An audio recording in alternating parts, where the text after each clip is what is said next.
Rasulullah.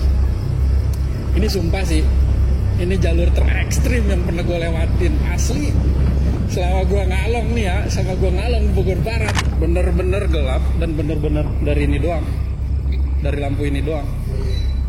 Allahu Akbar, ya Allah ya Rabbi, la ilaha illallah Muhammad Rasulullah, la ilaha illallah Muhammad Rasulullah. Dia keluar lah, ngasih uang ke saya 60.000 dilebihin. Ini mas, oh iya makasih pak. Tapi dia berpesan ke saya, kalau besok-besok ada yang order lagi atas nama itu, jangan diambil. Bilangin ke teman-temannya, cancel aja. Saya bilang, loh kenapa pak? Kata dia, gini, itu anak saya udah meninggal. Badan saya langsung dingin, ini serius? Yang pesannya udah meninggal? Akhirnya saya ceritain lah ke grup ojol, kalau saya ngalamin itu malam ini. Dari grup ojol yang lain, ada yang nyaut, katanya itu orderan saya pernah bawa katanya. Pernah dibegal emang? Pernah, saya pernah sekali.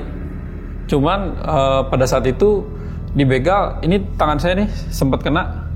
Cuma saat itu saya masih beruntung karena... Kenapa itu? Ini di... Mas.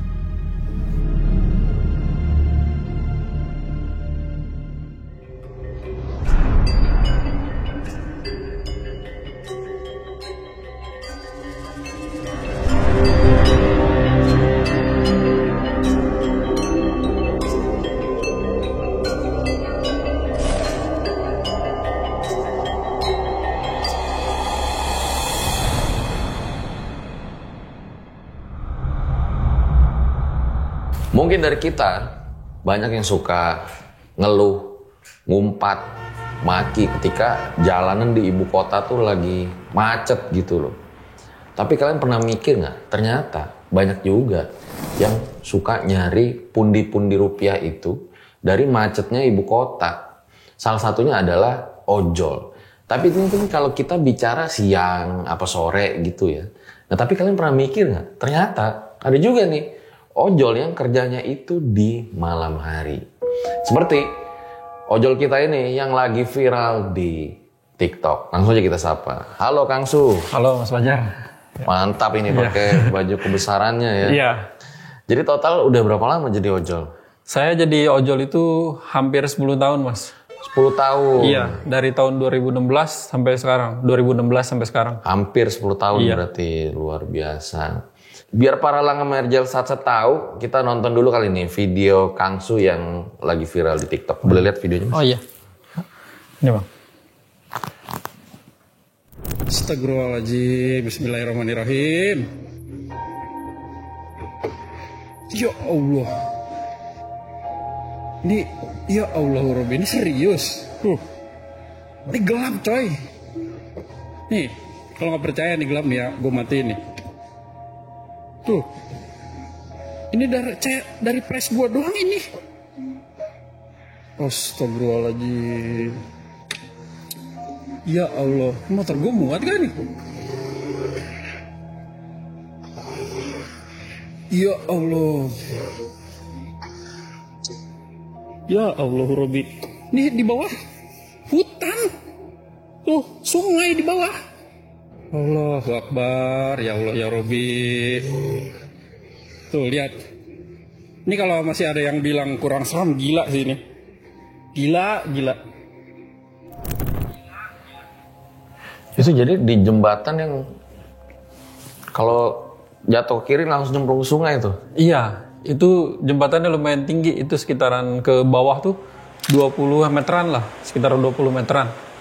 Dan airnya itu di bawah tuh berbatu, bukan sungai yang dalam gitu. Nggak ada orang sama sekali? Nggak ada. Itu cuma ada saya di situ jam 2 pagi. Wow. Apa sih tantangan-tantangan kalau di malam hari gitu? Kalau tantangan di malam hari ya selain memang kita sering dapat jalur ekstrim, itu yang paling bahaya tuh kalau malam itu begal, Mas. Terutama di daerah Bogor Barat itu begalnya merajalela, banyak banget kejadian. Pernah dibegal emang? Pernah. Saya pernah sekali. Cuman pada saat itu dibegal, ini tangan saya nih sempat kena. Cuma saat itu saya masih beruntung karena... Kenapa itu? Ini di... Mas. Di di daerah Jakarta tapi kalau ini kejadiannya. Cuma saat itu saya masih beruntung masih bisa selamat lah gitu, nggak sampai kena bagian yang lain gitu. Cuma kena ujung cerulitnya aja, kayak gitu. Emangnya banyak gitu yang ngalamin di begal pas lagi narik malam hari? Aduh, tantangan terberat ojol itu mas, kalau malam itu justru bukan setan mas. Setan itu kita nggak terlalu takut. Justru tantangan terbesarnya itu begal mas. Terutama di daerah Bogor Barat, begalnya banyak banget.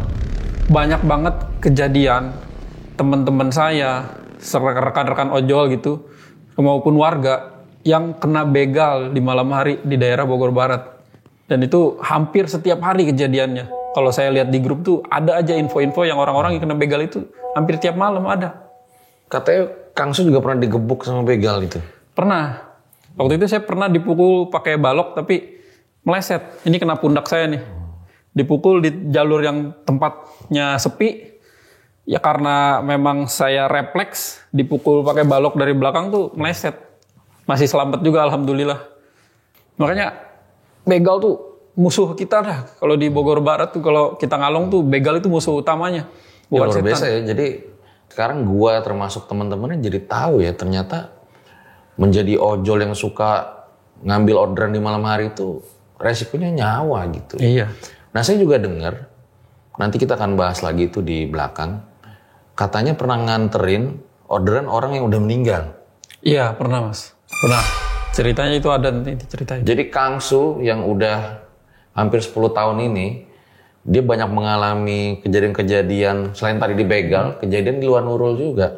Pernah nganterin orderan yang udah meninggal, pernah lihat pocong katanya. Pernah. Gimana sosoknya? Ya waktu itu saya lagi bawa motor dengan kecepatan yang lumayan tinggi. Ketika ngelewatin jalan yang sepi di daerah IPB tiba-tiba ada sosok seperti pocong loncat dari balik pohon, loncat sekali set, kemudian dia langsung loncat kedua kalinya langsung teng, hilang gitu aja.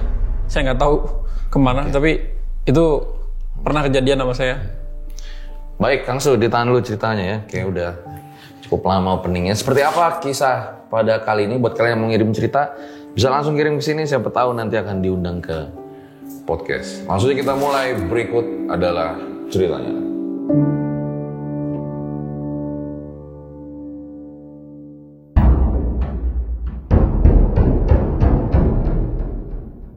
Ya seperti biasa guys, di RJL nggak ada narasumber, kita suruh tambah-tambahin ceritanya. Ya Kang Su, boleh diceritain awal mula pengalamannya kayak gimana? Awal mula pengalaman jadi ojol ya. Jadi kan dulu saya sempat kerja di suatu travel, cuma karena bentrok sama saya daftar kuliah tuh, bentrok daftar kuliah, jadwal kuliah sama kerjaan, akhirnya saya ngambil cari kerjaan lain lah, jadi ojol gitu. Akhirnya saya jadi ojol dari 2016 sampai dengan sekarang tahun 2025 gitu. Jadi cerita sebagai ojol tuh udah banyak banget mas. Udah banyak banget dari mulai yang horor, dari mulai yang tragedi sampai kejahatan tuh udah banyak banget gitu. Nah, saya mau cerita yang pertama tuh saya pernah dapat orderan dari orang yang udah meninggal mas. Dari orang meninggal. Jadi kronologinya itu sekitar tahun 2022. Saya narik di daerah Tebet. Saya dapat orderan itu pada saat itu bulan puasa tahun 2022. Saya lagi ngalong, dapat orderan di daerah, ngambilnya di daerah Pengadegan. Restonya di Pengadegan. Lumayan jauh sebenarnya, cuma karena memang posisinya lagi ngalong, ya udah kita ambil gitu. Karena jalannya juga sepi, jadi aman lah kalau jam segitu, kalaupun ambil jauh nggak ada masalah. Ketika itu saya dapat orderan tuh, saya konfirmasi dulu seperti biasa, konfirmasi ke customernya. Alamatnya udah sesuai apa belum, kemudian titiknya udah sesuai apa belum gitu. Kemudian customernya juga udah jawab, alamatnya udah sesuai, blok sama nomor rumahnya oke. Oh dijawab tuh? Udah jawab. Nah, jadi orderannya itu dari resto dari Pengadegan ke daerah perumahan di Menteng Dalam mas. Nah, sebenarnya awalnya nggak ada yang aneh sama orderan itu, karena respon customernya itu pun cepet gitu. Saya kira wah yaudah nggak ada yang salah gitu. Saya dari Tebet,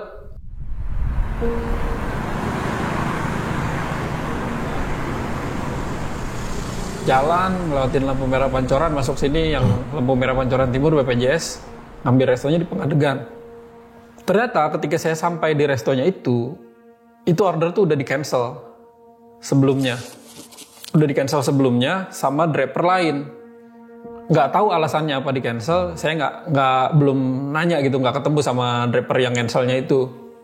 Ya udah, karena saya udah terlanjur datang ke restorannya, saya ambil pesanannya, saya anterin. Dari Pengadegan itu biasa lewat sini, lewat Pancoran Timur, lewat Menteng Dalam. Nah, ketika udah mau sampai perumahannya itu, saya kan sempet chatting customer, mau nanya jalan mana yang nggak di portal, karena kan kalau di Jakarta itu banyak banget portal mas. Kalau ngalong kita kesulitan banget nyari jalan masuk, jalan keluar itu. Tapi customernya di saat itu udah agak sulit dihubungi, nggak bales dia. Akhirnya saya tanya-tanya ke ojol-ojol yang lain, ada pintu masuknya, pintu masuk perumahannya. Cuman memang perumahannya itu sepi dan nggak ada security. Nggak ada security-nya, jalannya pun di portal hanya cukup yang buat lewat motor aja, mobil nggak bisa lewat. Jadi ketika saya masuk ke situ, mungkin kebetulan security-nya lagi pergi. Akhirnya ketika saya masuk, perumahannya itu sepi banget ya. Ya karena memang tengah malam kali ya, sepi banget dan auranya emang kurang inilah, cerah gitu, kurang kayak misalkan kita kan ketika kita masuk ke suatu tempat yang kurang enak, kita tuh bisa ngerasain mas. Beda sama perumahan yang memang posisinya lagi enak, lagi terang atau apa gitu. Itu saya masuk ke situ, wah ini saya udah mulai ngerasa kayak ada sesuatu yang salah. Tapi saya nggak tahu apa kan, karena saat itu saya cuma ngantar, pikiran saya cuma orderan itu harus diantar gitu. Saya ngelewatin perumahan, putar-putar tuh di perumahan itu untuk nyari blok sama nomor rumah yang sesuai. Karena nggak ada security, saya nggak bisa nanya. Ya udah, akhirnya udah muter-muter ketemu mas rumahnya, bloknya sama, nomor rumahnya sama, sesuai yang di chatting sama customernya. Saya kan langsung hubungi customer dong, karena saya nggak enak kalau teriak-teriak malam-malam kan. Biasanya kan kalau nganter order biasanya kita teriak Shopee atau apa gitu kan. Cuma karena tengah malam saya nggak teriak.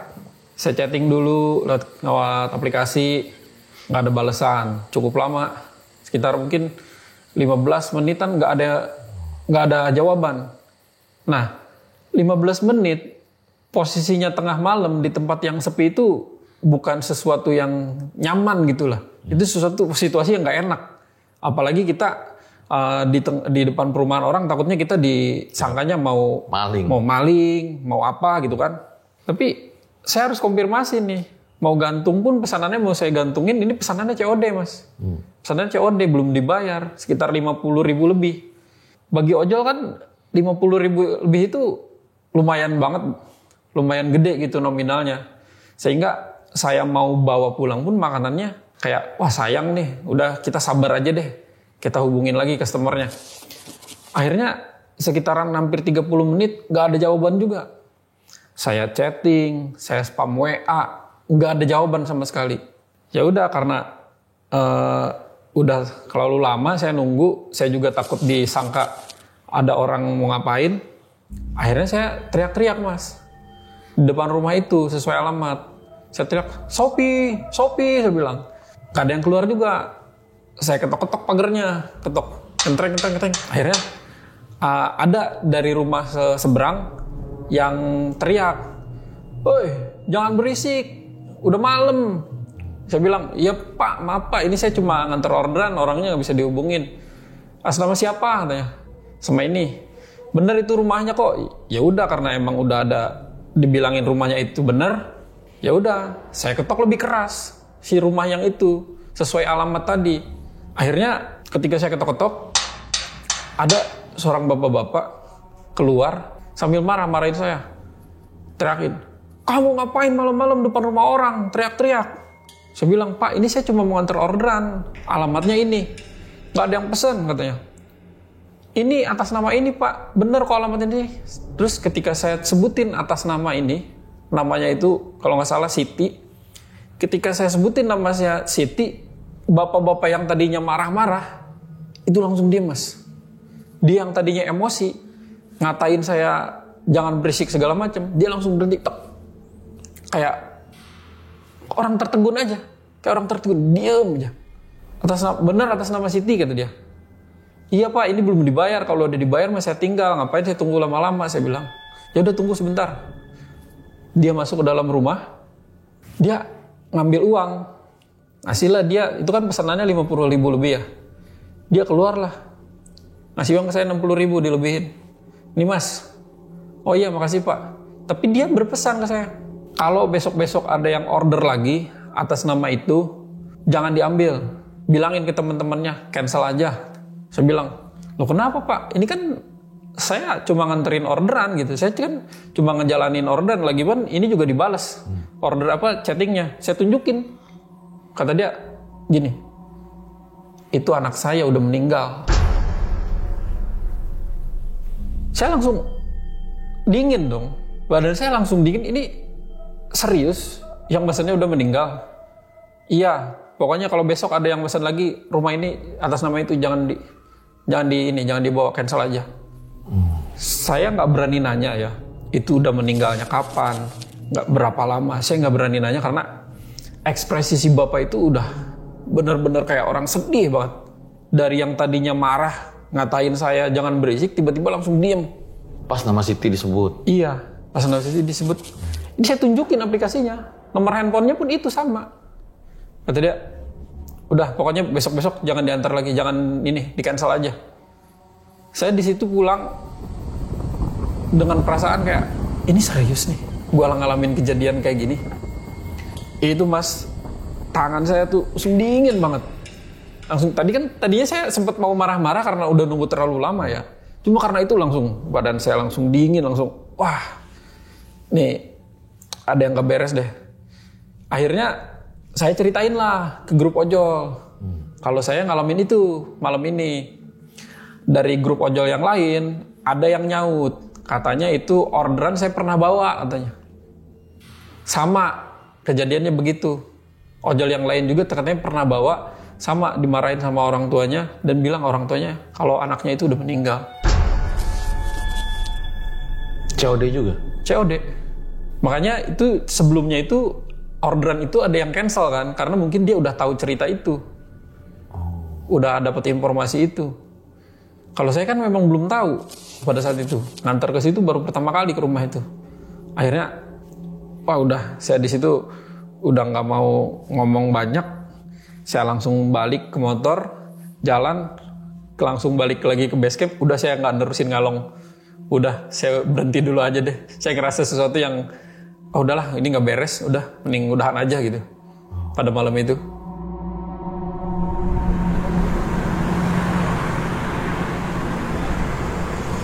Ini saya mau cerita lagi nih mas, kejadian aneh lagi yang bener-bener saya alamin, yang ngerubah saya, yang tadinya saya nggak peduli dengan cerita-cerita setan lah, atau misalkan ada orang cerita setan, saya juga nggak mau dengar gitu, nggak terlalu peduli. Ini kejadian ini bener-bener ngerubah saya sih. Tepatnya tahun 2025, tahun ini, ketika bulan puasa. Nah, saya kan emang selalu ngalong kalau narik, kalau di Bogor itu.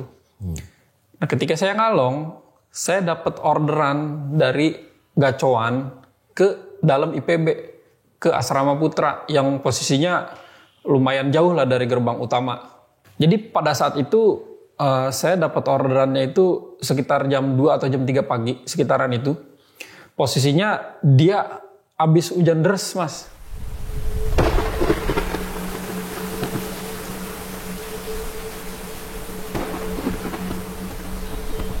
Dari sore sampai dengan jam 1 itu habis hujan deras. Sehingga kalau di IPB itu, karena banyak pohon-pohon, ketika memang udah hujan deras terlalu lama, dia itu bakal berkabut jalanannya. Dan kita tuh akan kesulitan ngelewatin jalan IPB kalau malam, karena jarak pandang terbatas karena kabut. Sepi juga tuh? Sepi banget. Nggak ada yang lewat kan? Nggak ada. Kalau udah jam 2 malam tuh jarang banget ada orang keluar. Dan sekalipun ya itu paling security patroli, itu pun jarang. Nah, jadi orderan itu masuk ke saya dari gacoan. Saya antar seperti biasa. Dari situ nggak ada yang aneh. Biasalah saya ngantar orderan, saya konfirmasi ke customer segala macam, aman. Nah, ketika saya masuk gerbang IPB, itu kan ada 2 jalan. Ada jalur ke kiri, ada jalur kanan. Jalur kanan lewatin gedung-gedung, kalau jalur kiri itu ngelewatin jalan yang lumayan sepi. Karena dia sebelah kirinya itu pepohonan, bukan gedung-gedung. Karena saya ngambil jalur aman, saya ambil jalur kanan. ke arah asrama Putra. Tapi yang kejadian aneh yang saya alami dan benar-benar ngerubah hidup saya tuh, saya ketika bawa motor lumayan kencang karena kan posisinya sepi banget. Di situ tuh di jalanan yang lurusan itu ada beberapa trotoar. Tapi karena sepi ya udah saya gas aja. Rada kencang. Maksud trotoar gimana? Trotoar di Zebra Cross. Oh, Zebra Cross, sorry. Zebra Cross. Ketika saya ngelewatin ada Zebra Cross pertama, Zebra Cross kedua. Nah, dilihat Zebra Cross terakhir itu, ketika saya ngebut rada kencang, itu saya ngelihat kayak ada sosok yang jalan, Mas. Nyebrang. Dia pakai celana jeans biru, pakai sepatu kets putih. Itu saya ngelihat beneran, saya ngelihat dari jauh ada orang jalan, tapi saya nggak lihat atasnya, Mas. Saya nggak ngelihat atasnya karena mungkin karena tertutup kabut atau memang karena saya nggak tahu itu apa. Ketika saya bawa motor kencang karena saya ngelihat ada orang nyebrang, saya langsung rem, Mas. Langsung rem sekencang mungkin. Saya ngerem pokoknya karena takut nabrak. Nah, ketika saya ngerem itu di Zebra Cross yang ngelihat orang nyebrang, itu ternyata nggak ada orang sama sekali, Mas. Nggak ada orang sama sekali. Saya tengok ke kanan, nggak ada. Saya tengok ke kiri, nggak ada juga. Ke depan, belakang, sekeliling pokoknya nggak ada. Di situ saya ngerasa apa saya lagi halusinasi atau lagi ngelamun, ngayal gimana ya. Cuman posisinya saya bawa motor pun masih sadar, masih kenceng gitu, masih bisa bawa motor kenceng. Tapi dari situ saya lanjut aja. Karena kan saya orangnya nggak begitu percaya dengan hal-hal yang seperti itu ya. Akhirnya saya lanjut, saya anterin pesanannya ke asrama Putra.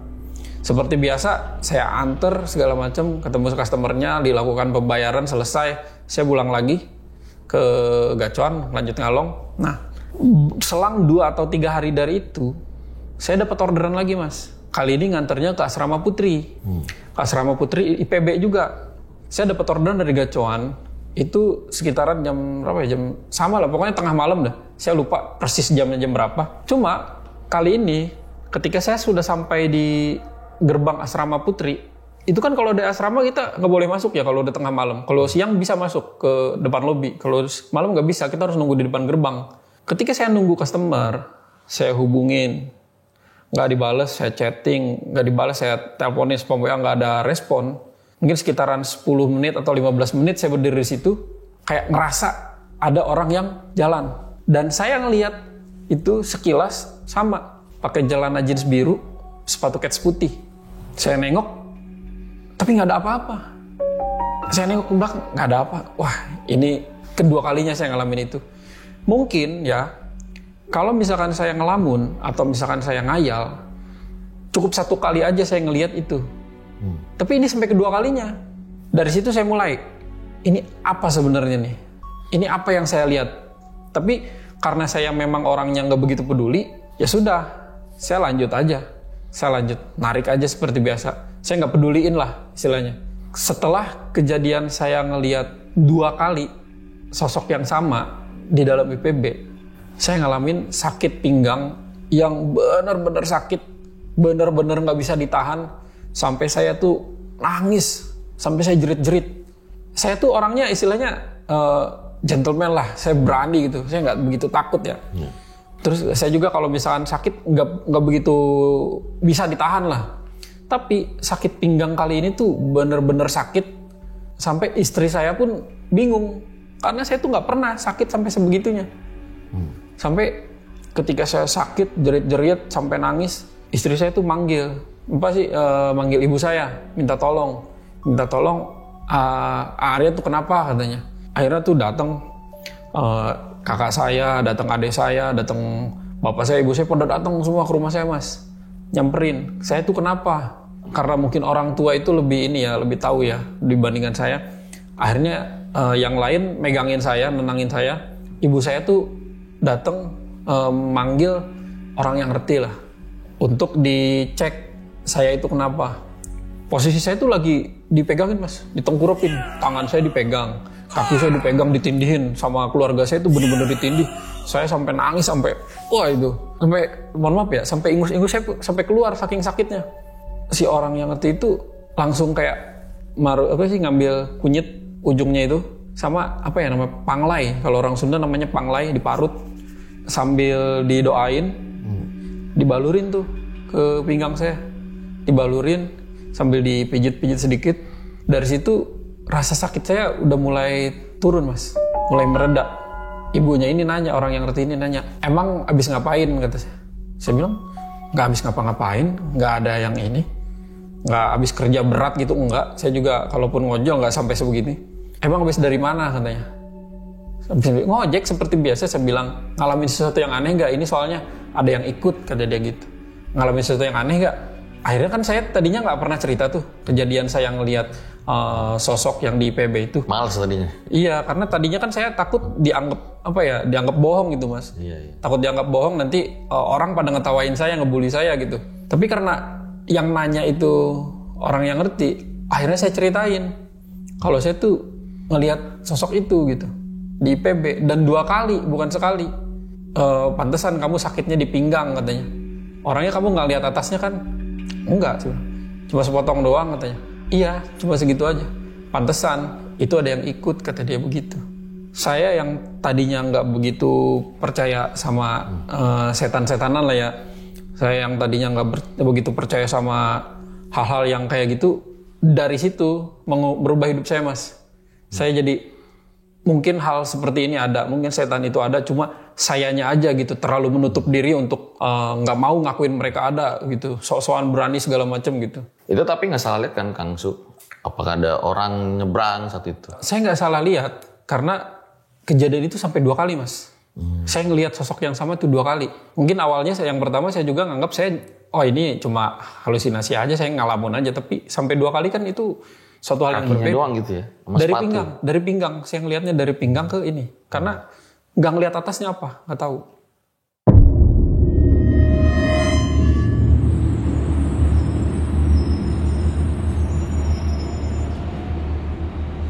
Masih tahun 2025, masih baru. Saya juga ngalamin kejadian aneh lagi nih, sama masih di IPB juga. Karena kan memang saya nariknya daerah situ gitu, daerah Bogor Barat, terutama memang di daerah Dramaga. Pernah saya lagi nganter orderan dari Gacuan Dramaga, itu sekitar jam 11 malam. Nggak ada yang aneh sebenarnya dari orderannya, tetap seperti biasa. Saya konfirmasi customernya aman, saya chatting oke gitu.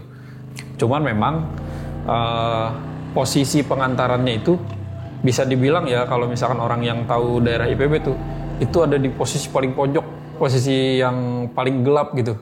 Nah, itu nama tempatnya kalau saya tahu saya tuh namanya Rumah Kaca. Karena di daerah situ tuh kayak ada solar panel untuk nangkep itu sinar matahari. Saya dapat orderan, saya antar seperti biasa masuk ke gerbang IPB. Nah, karena di posisinya itu pengantarannya di Rumah Kaca, saya dari gerbang utama bundaran itu langsung ambil jalur kiri, yang mana jalur kiri ini ngelewatin jalan yang lebih sepi lagi.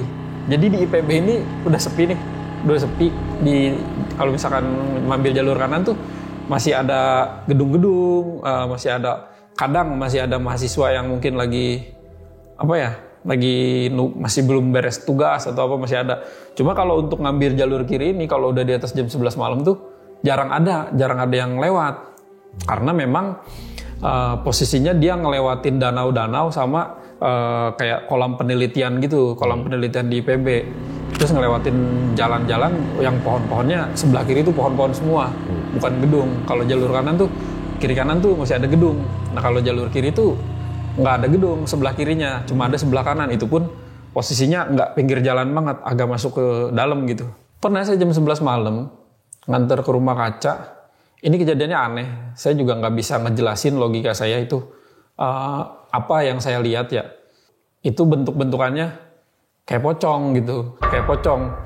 Jadi posisi pada saat itu sama habis hujan, jam 11 malam lewat, saya ngambil jalur kiri, lurus ngelewatin kayak danau IPB. Nah, di danau itu ada pohon-pohon ya, Ada pohon-pohon gitu, cuma agak jarang. Sebenarnya kalau siang masih ada mahasiswa yang ngelakuin kegiatan di situ. Cuman kalau malam ya nggak mungkin ada gitu. Nggak mungkin ada karena posisinya sangat sepi dan rawan gitu. Di sela-sela saya nganter orderan itu kan saya kecepatannya lumayan tinggi ya, kayak 60 gitu, 60 km per jam. Saya ngelihat ada sesuatu yang kayak loncat sekali, tem. Nah, yang kedua kali itu langsung hilang. Hilang kayak gitu aja. Saya sempat mau berhenti, penasaran. Karena kan saya tuh orangnya penasaran, Mas. Harus mendapat penjelasan, cuman pada kali itu saya nggak bisa. Karena kalaupun saya berhenti, itu jalur sepi gitu. Yang saya takutin bukan itu, malah takutnya ada hal-hal yang lain yang bisa membahayain saya gitu. Tapi itu saya beneran ngelihat kayak sesuatu yang mungkin itu bisa dibilang itu pocong ya bentukannya. Cuma tingginya itu nggak lebih dari 2 meter ya. Saya nggak ngelihat apa-apa lagi. Mungkin karena saya juga posisinya lagi bawa motor, lumayan kenceng. Jadi kalau saya ngerem mendadak takutnya bahaya. Cuma beneran itu saya beneran ngelihat sekilas gitu. Wah ini sih pertanda yang kurang bagus gitu ya. Pertanda yang kurang bagus. Tapi tetap saya anterin orderannya. Tetap saya anterin ke daerah Rumah Kaca yang posisinya yang tadi saya bilang gelap banget itu. Cuma saya tanya ke customernya, Bang, tadi saya ngelihat sesuatu di jalan. Saya jelasin lah, kayak ngelihat pocong di jalan itu. Emang sering ada kejadian atau gimana? Emang abang lewat mana katanya? Saya lewat kolam penelitian itu, lewat danau. Abang jangan lewat situ, harusnya itu jarang ada orang situ, jarang ada orang lewat, gelap. Harusnya abang muterin lewat masjid Al-Huriyah. Saya kan nggak tahu gitu. Nggak tahu, iya ngikutin map aja. Gitu. Karena kan gitu kan ngambil jalur yang paling deket ya. Ngambil jalur yang paling deket. Ya udah, abis kejadian itu, oke, saya misalkan nganter lagi kayak ragu gitu kalau mau lewat situ gitu. Pengalaman-pengalaman yang bikin saya yang tadinya nggak percaya jadi sedikit percaya. Kemudian yang paling bikin saya paling percaya lagi ya ketika saya sakit itu. Itulah kejadian di mana saya sangat percaya bahwa hal-hal seperti itu memang nyata dan mungkin bisa mengganggu keselamatan kalau misalkan kitanya panik banget. Oh iya, panik banget. Kalau lihat gitu. tadi kayak ada yang gerak gitu terus panik. Jadi malah kepleset, malah jatuh. Itu. Dan juga memang saya punya prinsip bagi saya tuh rasa takut itu harus diubah menjadi sebuah kehati-hatian gitu. Karena kalau rasa takut kita berlebihan, kemudian kita panik, akhirnya kita ngelakuin hal yang ceroboh. Nah, hal yang ceroboh inilah yang bisa bikin kita celaka gitu. Ya udah, dari kejadian itu emang beberapa kali kejadiannya memang lebih sering di dalam IPB.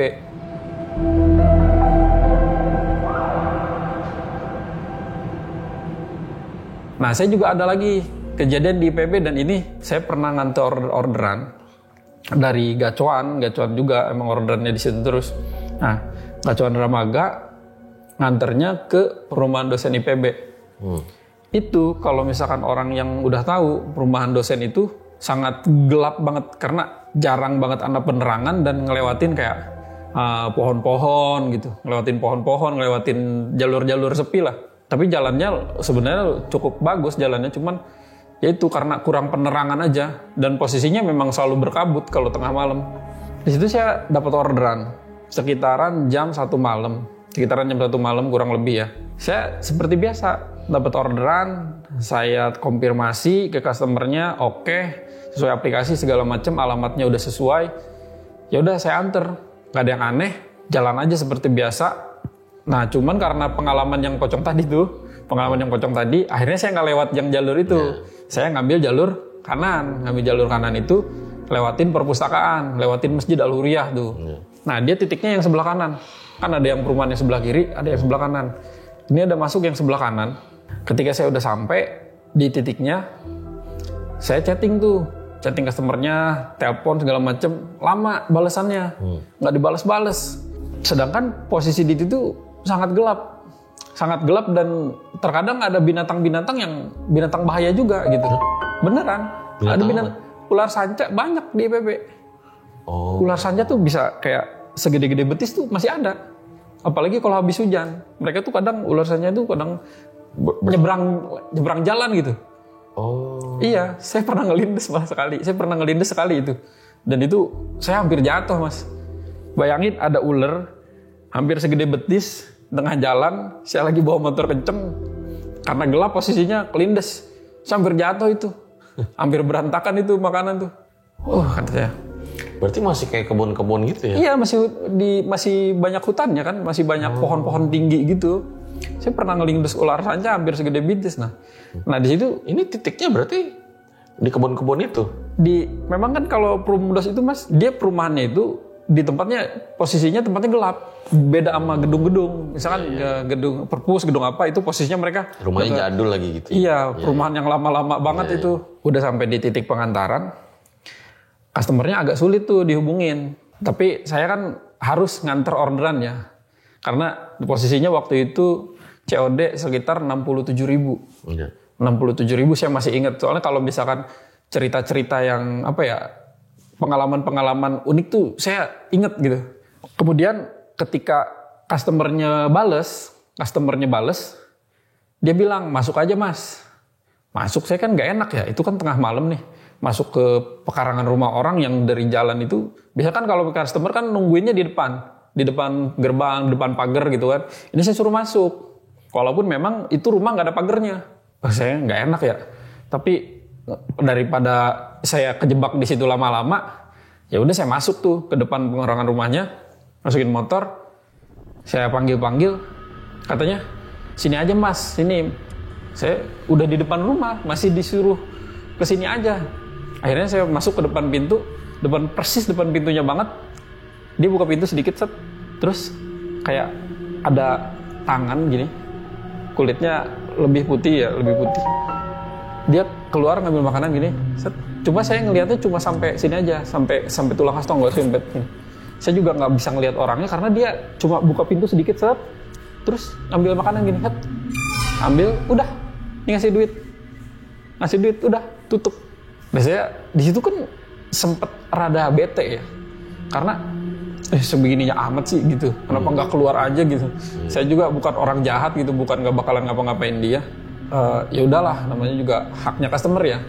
Haknya customer, dia mau ngambil makanan kayak gayanya kayak gimana, yang penting makanan itu dibayar dan ordernya selesai gitu. Kebiasaan saya kalau misalkan saya dapat orderan COD itu biasanya uangnya itu saya nggak hitung. Jadi kebiasaannya saya buka jok, saya masukin jok. Jadi masukin jok, misalkan kalau dapat uang misalkan COD harganya 100.000, ya udah saya buka jok, saya masukin. Ntar misalkan dapat COD lagi misalkan 200.000, buka jok, saya masukin. Udah, nanti saya hitung itu ketika memang posisinya udah santai, di base camp atau di tempat ngumpul yang tempatnya juga terang gitu, sehingga meminimalisir uang itu jatuh gitu. Nah pada saat itu saya masukin jok aja, udah taruh, tutup, jalan ke gacuan. Cuman ketika saya udah sampai nih ya, ketika saya selesai narik, saya kan kebiasaan ngitung uang tuh yang di jok yang tadi saya masukin, saya buka, saya hitung. Pada saat itu uangnya kurang. Kan kalau di aplikasi ojol tuh ada bukti transaksi ya. Iya, ada bukti transaksinya. COD ini sekian, COD sekian. Nah, ketika saya hitung uang yang di bukti transaksi sama yang ada di jok saya itu beda.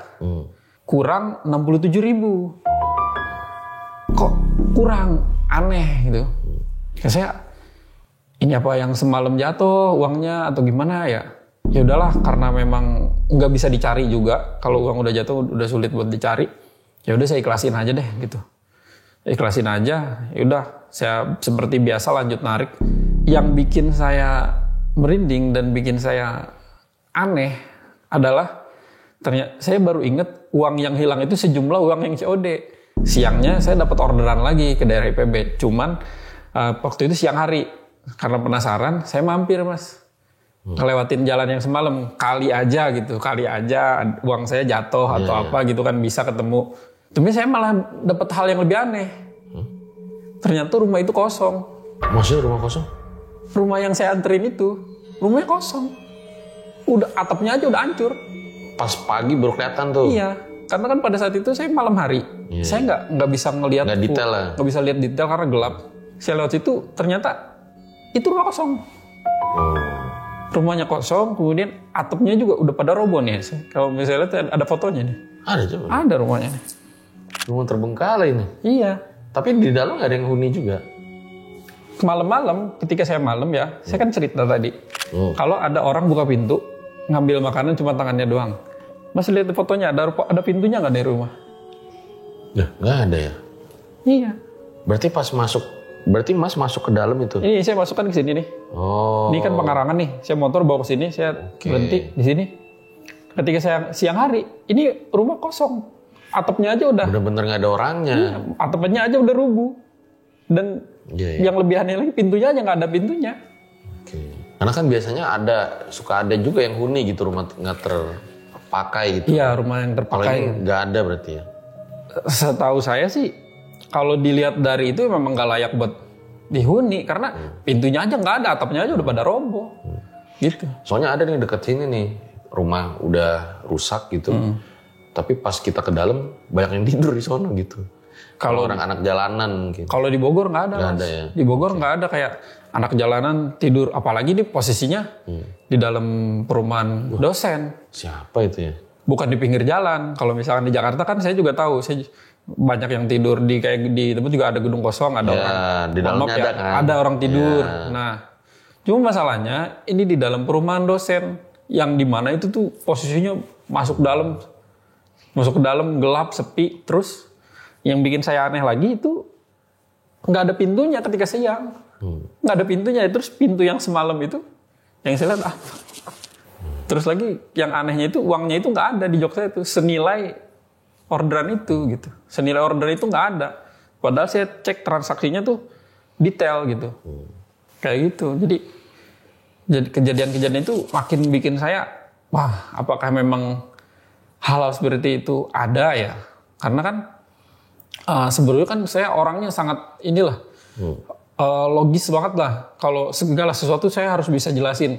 Nah, yang saya ceritain ini sesuatu yang nggak bisa saya jelasin. Akal saya gagal menjelaskan itu gitu.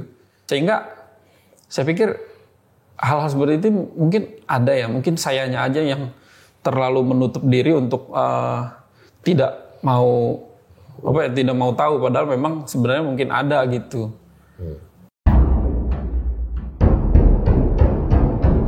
Apalagi kejadian-kejadian kan banyak nih kayaknya pasti nih. Banyak. 10 tahun kan? 10 tahun, ya hampir 10 tahun. Sekarang kejadian saya tuh yang lagi viral ya saya ceritain ya. Yang lagi viral, jadi gini Mas, saya kan sebelumnya memang tukang kalong dan emang selalu narik di malam hari. Biasanya saya itu video-video itu, biasanya memang saya sering videoin. Cuman videonya itu cuma buat di-share ke grup-grup ojol aja. Atau misalkan cuma dijadiin status WA gitu kan. Ya. Karena saya pikir saya nggak biasa main sosial media. Apalagi main sosial media TikTok lah. Saya nggak pernah. TikTok pun itu saya baru download mungkin sekitaran sebulan ini. Nah, karena saya sering dapat ke jalur ekstrim, sering dapat ngalamin sesuatu yang aneh lah istilahnya. Teman-teman nyaranin, gimana kalau misalkan coba didokumentasiin, diupload ke TikTok gitu. Nah, kejadian ini yang baru lagi viral ini yang saya upload itu yang kejadian di jembatan di daerah Cikaracak. Jadi pada saat itu saya dapat orderan sekitar jam 1:30, setengah 2. Seperti biasa, ini kan saya tuh orangnya jarang nolak order ya, karena pengalaman saya nolak order di aplikasi-aplikasi sebelumnya, akhirnya akun saya jadi putus mitra. Jadi di Shopee ini saya kalau narik ya udah saya bawa aja selama masih memungkinkan. Nah, jadi orderan itu sebenarnya saya kan dapat orderan jam 1:30. Orderan itu sebenarnya udah di order itu dari jam 11 malam. Dari jam 11 malam. Cuman karena mungkin driver lain ngelihat jaraknya cukup jauh, kemudian di Google Map tuh ngelewatin jalan yang mungkin agak serem lah istilahnya, agak ngelewatin hutan-hutan gitu. Akhirnya orderan itu di-cancel Mas, sampai berkali-kali. Di-cancel berkali-kali, dari jam 11 malam, di-cancel lebih dari 5 driver, masuk ke saya tuh jam 1:30 pagi. setengah 2 malam lah. Itu saya tanya ke restonya, memang iya orderan ini tuh udah lama nggak ada yang bawa-bawa. Akhirnya ya udah, karena memang saya emang biasalah bawa ke tempat-tempat gitu, saya beraniin aja bawa gitu.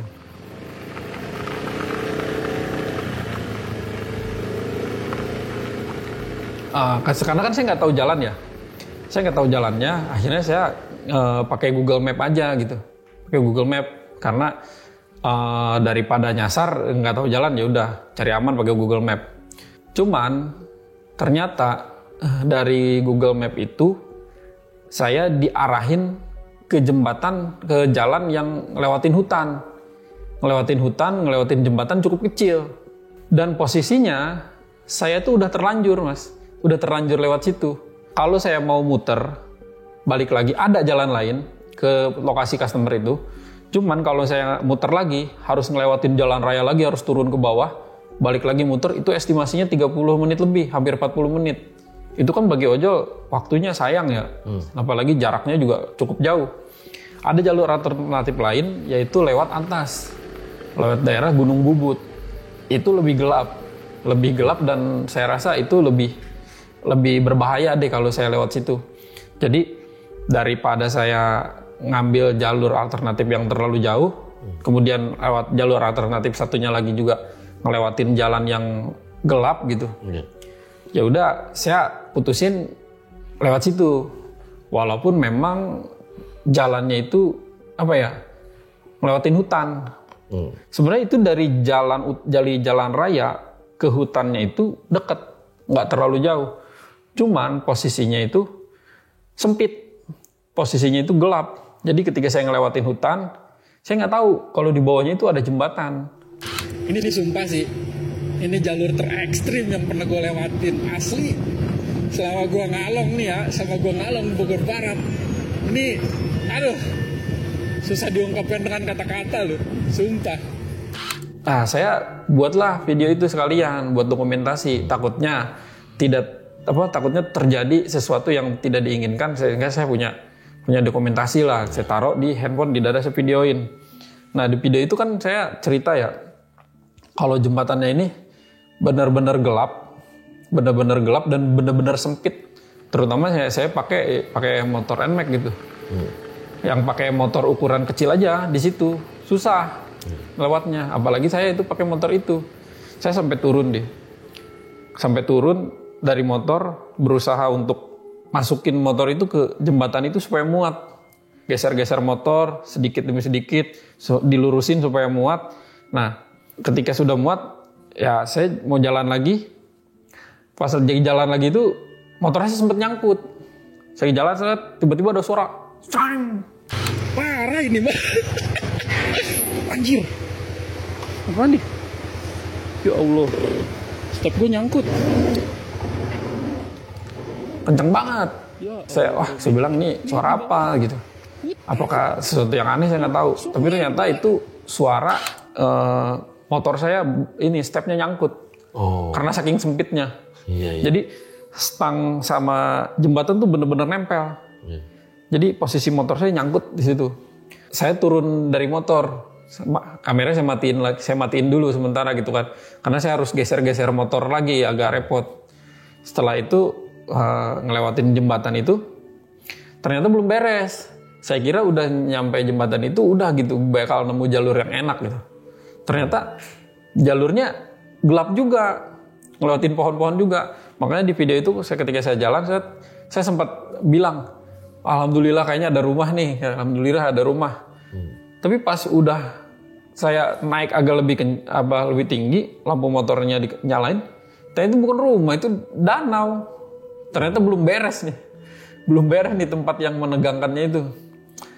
Tapi ya udahlah, itu udah tugas saya nganterin, orderan yang udah saya pick up harus saya selesaiin gitu. Jangan sampai customer kecewa kemudian akun saya dilaporin, ujungnya nanti malah suspend. Nah, saya lanjutin pengantaran, ternyata memang ada kampung, ada jalan mobil. Cuman pada saat itu kan saya nggak tahu jalan, diarahinnya lewat situ. Jadi saya ngambil lewat jembatan itu. Kayaknya udah deket sih customer-nya.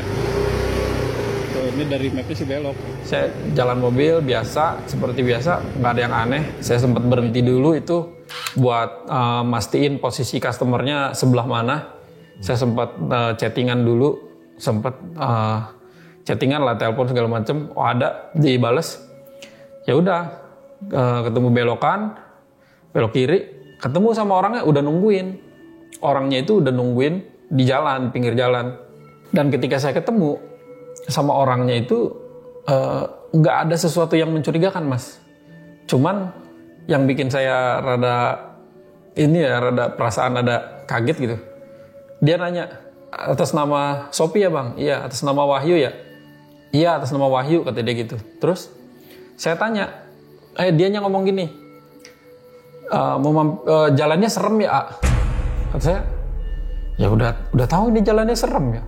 Ya udah, kenapa mesen jam segitu gitu? Kenapa mesen jam segitu? Iya, kata saya bilang, jawab, ya nggak apa-apa, serem juga. Saya udah biasa emang nganter order-order begini. Saya bilang, kata dia, mau mampir dulu nggak Pak? Cina. Oh saya kan nggak mau ya, takut sesuatu yang buruk malah terjadi gitu. Udah nggak apa-apa, saya langsung jalan aja. Istri saya udah nungguin, saya bilang gitu. Saya langsung putar balik, jalan arah pulang, ngelewatin jembatan yang sama dengan cara yang sama. Geser-geser motor lagi, gelap-gelapan lagi. Nah dari situ belum ada yang aneh, Mas. Belum ada yang aneh.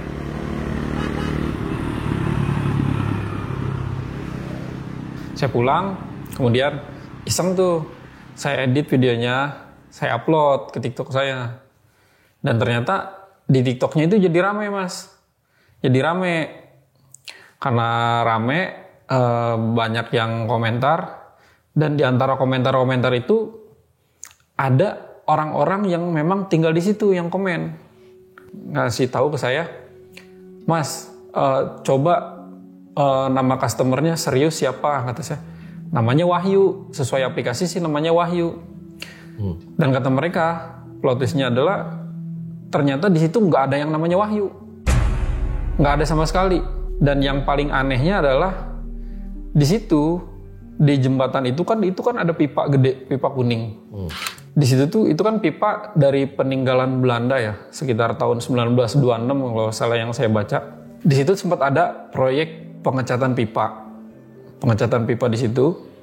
Nah, salah satu pekerja proyek pengecatan pipa itu ada yang jatuh ke sungai dan meninggal. Entah kebetulan atau gimana, nama customer saya sama orang yang jatuh itu namanya sama-sama Wahyu. Ketika saya di situ masih berpikir, mungkin kebetulan aja gitu. Tapi itu di situ masih banyak yang komentar, yang DM saya. Saya Mas, orang situ asli, orang situ. Di situ bener-bener nggak ada yang namanya Wahyu, kata dia. Nggak ada yang namanya Wahyu dan nggak ada order yang pesen. Itu kan karena rame ya, karena viral. Jadi warga-warga situ saling cari tahu nih, siapa yang semalam pesen gacoan, katanya. Kata saya, ya kata mereka nggak ada yang pesen. Sampai ada yang DM minta spill foto, minta spill ini. Saya bilang saya nggak bisa spill fotonya karena terbatas sama kode etik dari aplikasi gitu kan, nggak bisa spill. Apalagi di video itu kan banyak yang hujat ya, yang namanya Wahyu itu karena mesen gacoan jam segitu gitu. Itu kan kalau misalkan dia ngerasa nggak enak, kalau saya spill dia laporan, akun saya yang keputus mitra, Mas.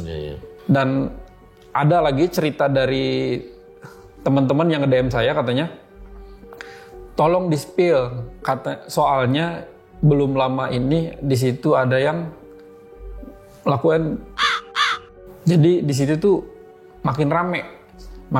Jadi video saya itu bikin heboh gitu, bikin heboh orang-orang situ, sehingga katanya orang-orang situ ya yang nge-DM saya, jadi banyak orang yang nggak mau keluar malam-malam gara-gara itu. Padahal kan saya nggak maksud ke situ gitu. Saya pada saat itu videoin hanya untuk sharing aja gitu, hanya untuk sharing pengalaman saya nganter orderan. Dan saya pun nggak tahu kalau misalkan di kampung itu ada yang namanya Wahyu apa enggak, saya nggak tahu. Kemudian ada kejadian orang jatuh sampai meninggal itu, saya juga nggak tahu gitu. Jadi ya di situ mungkin saya pikir mungkin hanya kebetulan kali ya, karena kan misalkan nama customer itu kan mungkin dia asal aja gitu, nggak selalu nama asli gitu. Saya bilang ngejelasin ke orang-orang yang nge-DM saya bilang begitu gitu. Jadi ya udahlah, saya lupain aja gitu, biarin aja jalan lagi. Kemudian pernah juga masih tahun 2025. Sebenarnya tahun 2025 ini banyak kejadian yang bikin saya yang tadinya nggak percaya sama horor jadi lebih percaya gitu.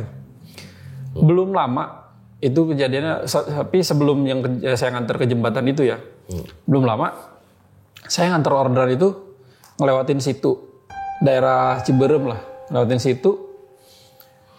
Ketika pulang antar orderan itu kan saya ngelewatin situ lagi. Situ yang saya lewatin sebelumnya. Situ apa nih?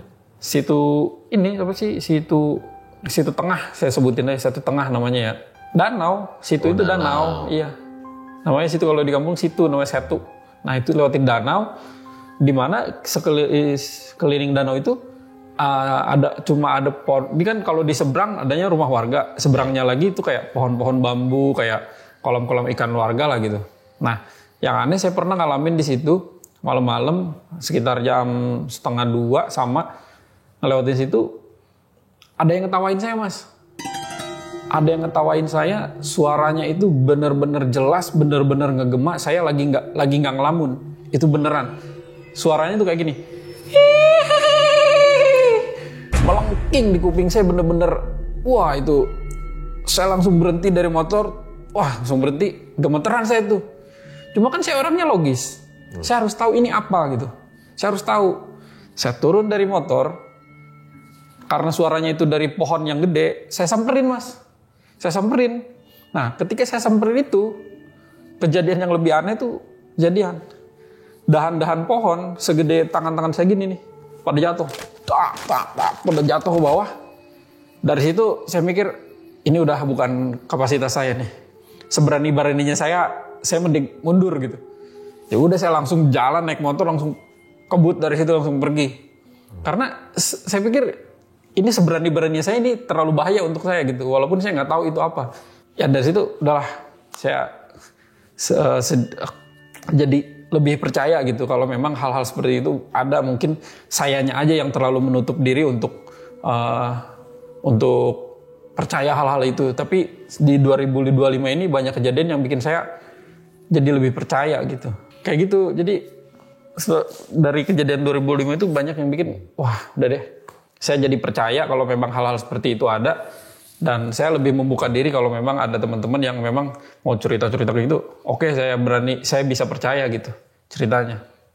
Kemudian saya juga pernah, Mas, tapi ini bukan cerita horor ya. Saya pernah kena begal juga. Kena begal di sini, di Cipinang Jaya apa? Cipinang Muar ya. Pokoknya daerah situ, dari jalur BKT. Saya pernah kena begal, Mas. Ini buktinya ada nih. Oh iya. Ada buktinya, ini ada bekas jahitan nih. Jadi kejadiannya itu saya habis nganter orderan dari Bekasi, dari nganterin orang itu nganterin orang karena waktu sempet narikin driver sebentar. Nganterin orang di Bekasi, ngelewatin Cipinang, lewat jalur BKT. Malam nih? Malam, jam berapa ya? Sampai sekitaran jam 2, jam 3 pagi. Nah, saya lagi jalur kecepatan 60 lah, standar lah. Tiba-tiba di belakang saya tuh ada 2 motor ngebut di belakang. Yang satu motor Vario sebelah kiri sendiri, yang satu lagi motor Beat berdua boncengan. Dari belakang ngebut set. Mepet saya, tiba-tiba mepet. Saya kan ngelihat dari spion. Refleks, langsung saya udah bilang, ketika dia mepet langsung refleks narik gas, cuman saya terlambat. Si yang dari sebelah kanan itu, yang boncengan pakai Beat itu, keburu ngayunin cerulit ke tangan saya. Cuma karena dia mungkin pakai tangan kiri dan memang posisinya agak sulit untuk, akhirnya tangan saya aja ini yang kena ujung cerulitnya. Tadinya dia mau apa? Kepala? Tangan. Oh. Tangan. Jadi tangan saya mau jadi saya ngelihat ada sekilas lagi posisi narik gas, ada cerulit ke depan tangan saya nih, nyangkut ujungnya di tangan saya nih. Ini ada ininya, ada bekasnya. Akhirnya dari situ saya langsung ngebut sekenceng-kencengnya, karena memang tengah malam, karena memang motor saya cc-nya lebih besar ya, mereka pakai Beat, ya ketinggalan jauh dah. Ketinggalan jauh, saya darah udah. Pada saat itu ya? Pada saat itu pas saya nyampe Tebet, wow udah darah di sini nih. Pada saat itu saya kan yaudah deh, saya daripada ini lukanya berlarut-larut nih, ya udah langsung saya bawa ke RSUD sini, RSUD Tebet, minta dijahit gitu biar cepet rapet gitu. Jadi memang kalau misalkan ngalong itu bahayanya banyak gitu. Bukan cuma hal-hal horor, tapi yang ini bahaya nyata ini. Iya, makanya di video yang saya upload, saya selalu bilang saya tuh nggak terlalu takut setan. Kalaupun ada depan-depanan, saya mungkin nggak begitu langsung lari terbirit-birit, nggak. Paling kaget dulu, misalkan ya udah kita mundur pelan-pelan. Tapi kalau begal itu bahayanya nyata, Mas. Banyak banget kejadian ojol. Ini teman-teman saya, teman-teman seperjuangan ya, yang harus meregang nyawa karena dibegal, terutama di daerah Bogor Barat. Sampai kehilangan nyawa? Banyak banget di grup itu hampir tiap malam, Mas. Hah? Bener. Ada kurir, ada ojol, ada yang memang warga. Itu di grup tuh hampir tiap malam. Kejadian di daerah Bogor Barat itu. Makanya kalau di video tuh saya selalu bilang, hati-hati begal, waspada. Karena itu lebih bahaya daripada setan, saya bilang. Itu kalau yang cerita digebuk sama begal itu gimana? Itu di daerah Sawah Baru. Saya pernah dipukul pakai balok dari belakang. Jadi dapat order dari Gacuan ke daerah IPB, tapi ini daerah kosan. Saya ngelewatin jalur Sawah Baru. Itu jalur memang rawan begal, jalan sempit. Cuman muter agak jauh. Ya kan kalau ojol kan nyari jalan yang lebih cepat ya. Iya. Nah, ketika saya lewat pertama, saya lihat ada orang lagi duduk di sebelah kanan, duduk di motor. Nah, di sebelah kiri saya nggak lihat apa-apa. Ada duduk yang di motor satu orang, sama satu lagi, dia kan posisinya agak nanjak. Ada orang satu duduk di tangga satu. Udah saya nggak curiga karena kan di situ kadang ada orang lagi milah sampah karena itu kan ada tempat pembuangan sampah. Ketika pas pulang dari jauh, saya ngelihat ada motor yang ngehindarin sesuatu. Ada motor lagi jalan di Sawah Baru itu, kayak ngehindarin sesuatu, kayak belok tajam tiba-tiba. Dari situ saya ngerasa ada sesuatu yang aneh nih. Saya nyalain lampu tembak. Tapi kan saya udah terlanjur lewat situ. Saya ngedeket. Ternyata banyak pecahan beling, Mas. Di jalan tuh, pecahan beling semua. Kan otomatis jadi pelan kan bawa motor ngindarin beling. Dari belakang ada yang mukul pakai botol. Set. Tapi meleset. Yang pakai botol meleset. Yang dari sebelah kanan mukul pakai balok. Tok. Di sini nih. Pundak saya kena. Tapi meleset, nggak sampai kena kepala belakang. Kalau kena kepala belakang, saya udah pasti kolaps di situ. Cuma kena pundak. Otomatis tuh saya langsung gas ngelindes beling-beling itu, saya lindes aja udah. Karena nyawa taruhannya kan. Cuma saya masih berani dari situ. Ketika udah dipukul, saya gebut, berhenti. Saya lihat ke belakang. Saya mau lawan tadinya. Lihat ke belakang, bertiga orangnya. Satu pegang balok, satu pegang botol, satu lagi masih nggak tahu tuh megang apa. Dia karena posisinya gelap. Ya saya mau lawan nggak jadi. Udah dia bertiga udah nggak bisa saya lawan. Udah saya pergi aja minta tolong ke temen-temen. Akhirnya dikepung di daerah Sawah Baru, koordinasi sama yang jalur ujung sana sama ujung sana mau dijepit, tapi dianya kabur ke daerah pemukiman warga. Dia kabur, alasannya teriak-teriak minta tolong. Padahal dia begalnya. Bisa gitu ya? Iya, dia teriak-teriak minta tolong, katanya mau dipukulin. Habis ada yang tawuran mau dipukulin. Padahal dia itu ya begalnya. Dia. Sekarang makin banyak orang playing victim ya? Iya. Akhirnya kan kita dikepung, wah keburu kabur, nggak ketangkep. Padahal teman saya tuh udah ada yang bawa ini, ada yang bawa itu, siap-siap nih dikepung. Ada jalan lain dia kabur. Jadi ya itulah saya bilang banyak teman-teman ojol saya yang harus kehilangan nyawa untuk uang yang misalnya bagi sebagian orang nominalnya nggak seberapa. Mungkin tapi bagi ojol itu, yaitu cara menyambung hidup dia gitu. Iya. Iya. Ini jadi saya juga baru kebuka pikirannya nih bahwa ternyata, ojol ini ternyata juga musuhnya Kang Begal gitu ya. Iya, benar. Terutama yang suka narik malam hari. Iya. Dan ini jadi masalah bersama juga ya. Iya. Untuk keamanan ya. Kalau tadi menurut Kang Su ternyata banyak juga yang udah kehilangan nyawa teman-temannya gitu ya. Ya semoga dari video ini kita juga jadi aware ya, bukan hanya ojol aja gitu ketika kita pergi malam hari gitu. Iya. Karena sebenarnya yang disasar sama mereka siapa aja, bukan cuma ojol. Cuman Ya karena di ramenya di saya tuh grup ojol gitu. Yang di share itu di grup ojol gitu. Udah gitu kalau ojol kan enak ya, maksudnya ketika ada satu kejadian Langsung bisa langsung komunitasnya respon langsung bisa langsung cepet. gitu. Kalau ada kejadian apa-apa tuh cepet. Iya. Kejadiannya baru berapa menit kita tuh udah tahu.